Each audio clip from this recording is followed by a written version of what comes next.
President Biden is due to arrive in Rome any minute. As for the centerpiece of his domestic agenda, it has not yet landed, at least not yet. House Democratic leaders late today pushing back a vote on the already Senate-approved infrastructure bill. Progressives refusing to support it until Senate moderates sign off on the president's Build Back Better social and environmental legislation.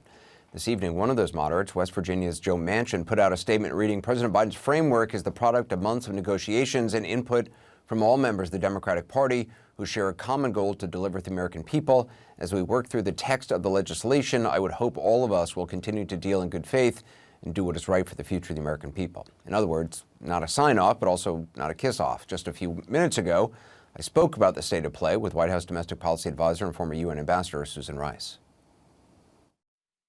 So, Ambassador Rice, you were with the president on Capitol Hill. Congresswoman Jayapal is saying tonight that the House Progressive Caucus won't vote for the infrastructure bill without the Build Back Better Act. I know you've talked to members of Congress all day. So, where are we right now on some of the key stakeholders?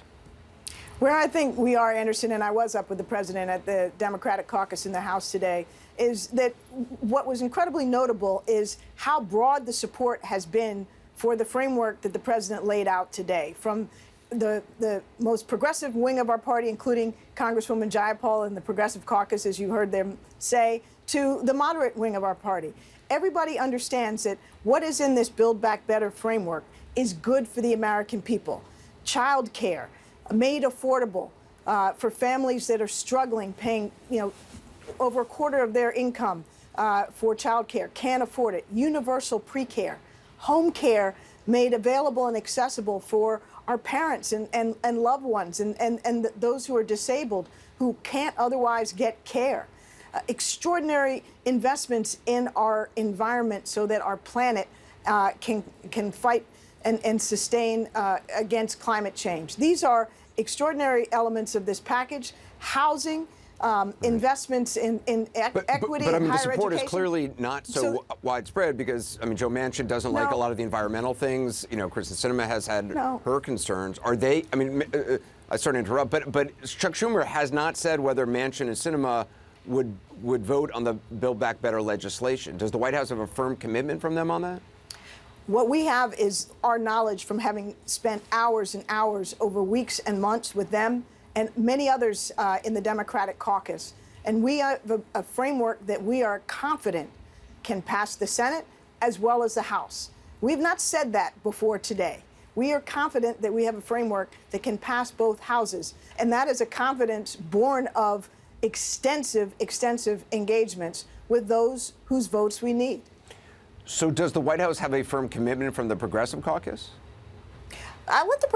What I'll say to you, Anderson, whether speaking about the Progressive Caucus or Senator Manchin or Sinema, I am not going to speak for any member of Congress. I will speak on behalf of the White House and the President of the United States. I'll speak on my own behalf, but it's not helpful or appropriate for me to characterize anybody else's view. Enough. What I do know is that there is broad support for both the bipartisan infrastructure framework and the Build Back Better package. Nobody is saying they won't vote for it because of the substance of it. Quite the contrary. They're saying that they are very supportive of the substance of the Build Back Better framework from all spectrums of our party. So that's the important thing. The procedural stuff is, I don't want to minimize it, but it will be worked out. This is the sausage making that is Washington politics. And I'm very confident that at the end of the day, we will have a bipartisan infrastructure framework and a Build Back Better framework, which are going to be extraordinarily beneficial for our planet, for American families, for jobs, and for our people in general. I never expected to be in the sausage business, but I do find myself sort of in the sausage business. So I do have to ask, is the White House in support of both of these bills being voted on back to back? Again, I know that's sausage making, but it certainly is one of the things that seems to be holding things up. We are in support of both of these bills. The president could not have been clearer. He wants them voted and voted as soon as possible.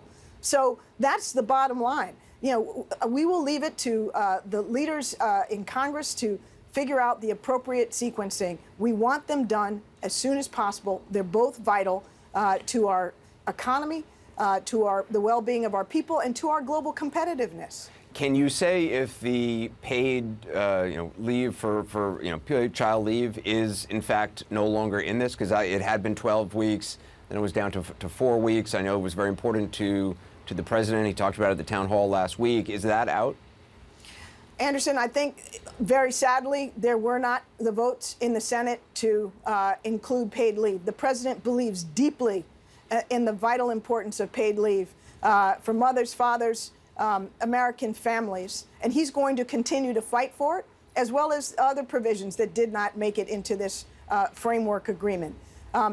This is not the last year of the Biden presidency. It's the first year of the Biden presidency. And already we've had extraordinary success with the American Rescue Plan, and we will continue to have success as these two important pieces of legislation pass. But that doesn't mean we're done. You know, from your work working with the international community, do you worry the lack of a deal right now undermines the president's message on the global stage, especially, there are countries, Russia and China, who, are perpetuating the idea that democracy is dysfunctional? Well, those countries are trying to perpetuate the idea that democracy is dysfunctional, but they're not even showing up at the G20. So I don't know what that says about them. We will be there. America will lead under President Joe Biden, and we will ensure that our interests and those of our partners and allies are advanced in the context of both the G20 and the Glasgow Climate Summit. Ambassador Susan Rice, I appreciate your time. Thank you. Thank you.